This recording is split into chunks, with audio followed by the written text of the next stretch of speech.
आज हम रीजनिंग के एक ऐसे बहुत ही महत्वपूर्ण और इंटरेस्टिंग टॉपिक यानी रक्त संबंध को एक स्पेशल ट्रिक की सहायता से सॉल्व करेंगे। आइए देखते हैं पहला एग्जाम्पल। इस प्रश्न को पढ़ने से पहले सबसे महत्वपूर्ण बात, इस तरह के प्रश्न को कभी भी एक साथ नहीं पढ़ना चाहिए, यानी अर्थात स्टेप बाय स्टेप आगे बढ़ना चाहिए। आइए देखते हैं। सुनील केशव का पुत्र है, तो हम केशव और सुनील को एक एरो की तरह सहायता से देखेंगे कि सुनील केशव का पुत्र है। आगे देखिए, केशव की बहन सिमरन, तो हम एक एरो खींचेंगे और सिमरन लिखेंगे जो केशव की बहन है। आगे देखिए, सिमरन के एक पुत्र मारुति और पुत्री सीता है, तो हम दो एरो नीचे बनाएंगे, नीचे की तरफ, एक तरफ मारुति और एक तरफ सीता। जो मारुति है वो सिमरन का पुत्र है और सीता है वो सिमरन की पुत्री है। आगे देखिए, प्रेम मारुति का मामा है। प्रेम जो है वो मारुति का मामा यानी सीता का भी मामा हुआ, तो हम ऊपर एक एरो करेंगे और प्रेम लिखेंगे जो मारुति और सीता का मामा है। आगे क्या बोल रहा है, सुनील का मारुति से क्या संबंध है।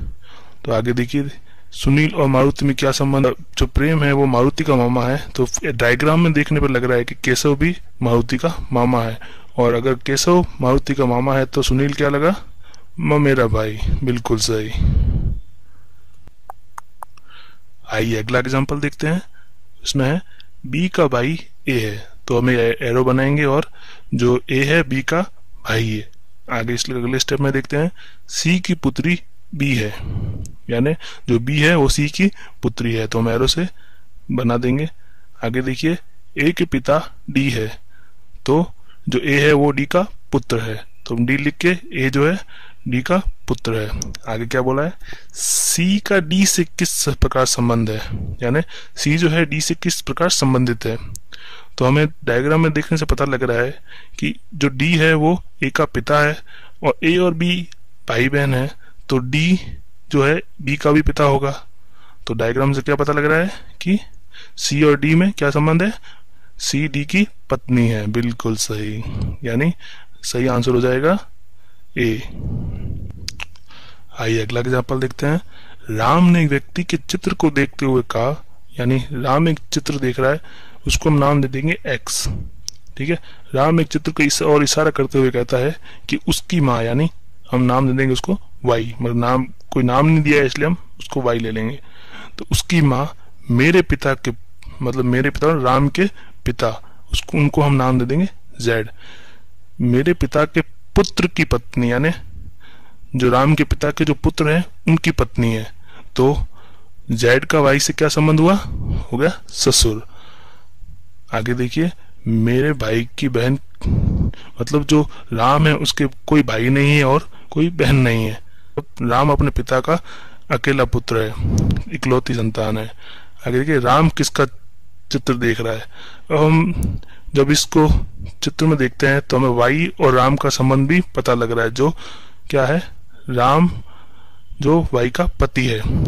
तो आगे ये हमें ये पूछ रहा है कि राम किसका चित्र देख रहा है, तो हमें यहाँ से पता लग रहा है कि वाई जो है एक्स की माँ है, तो राम क्या हुआ, एक्स का पिता। ठीक है, तो सही आंसर क्या हो जाएगा, अपने पुत्र का। देखिए, रीजनिंग जो है वो स्कोरिंग सब्जेक्ट है, यानी आप रीजनिंग में पूरे में से पूरे अंक ला सकते हैं। इसके लिए आपको क्या करना होता है, प्रैक्टिस करनी पड़ती है। जैसे जैसे आप प्रैक्टिस करते जाएंगे इस प्रकार के जो क्वेश्चंस आएंगे आप चुटकियों में हल कर देंगे। आइए देखते हैं, हम 3 क्वेश्चन आपके सामने दिखाई दे रहे हैं। इनके जो आंसर आपको खुद को देना होगा, वो भी कमेंट बॉक्स में लिखना होगा इनका आंसर। देखिए, आप इन क्वेश्चंस के आंसर कमेंट में न देखें, पहले इनको करें, फिर ही आप कमेंट सेक्शन में जाएं। तो इसलिए आप अभी इस वीडियो को यहीं पॉज करें और खुद ट्राई करें इन क्वेश्चंस को करने की। हमसे जुड़ने के लिए सब्सक्राइब करें हमारा यूट्यूब चैनल।